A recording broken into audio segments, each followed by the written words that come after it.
Now, we obviously want to see diversity on the bench. We want to see it across. We want to see gender diversity. We want to see racial diversity. One of the things that I was looking here at statistics on the Supreme Court, 100% of the justices are from Ivy League schools. And I don't know if that's a cultural thing, but somehow that's the pool where we go to.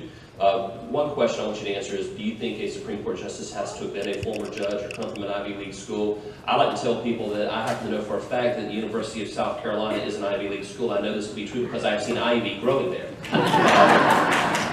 And I'm sure you've seen it in Arkansas too. But what would you say to that? I don't think it ought to be a requirement that a person has had bench experience, although in most cases it would be desirable and admirable that they've had some understanding of the role of the judiciary, particularly at the appellate level. There are lots of people from whom we could choose who would meet that qualification. I totally agree that our court no longer represents the population of the United States.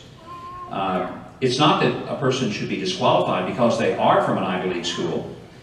But I was saying to the president of your university earlier here today that I've spoken in nearly every Ivy League school in America. I've been on the campuses, I've interacted with students.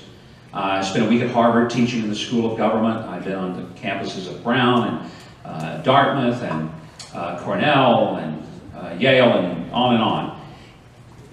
I'm going to tell you guys something. The kids on those campuses are no more intelligent, insightful, or able than those of you who go to Winthrop University. I mean to tell you that. They're not smarter than you. And the thought that somehow, if they've been to an Ivy League school, they're somehow superior is a complete fallacy. I don't think there's anything wrong with going to an Ivy League school, but I think that there's something that causes one to be a little more isolated from the reality of the world, the culture, and the country when they live their whole lives in what I tend to call, and I've written about it extensively, the bubbles.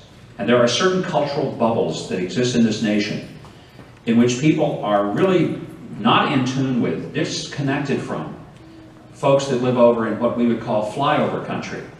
And I think it's a dangerous precedent when the entire court represents a very small minority of the population in attitude, in value system, in approach to life, and their understanding of what the world looks like.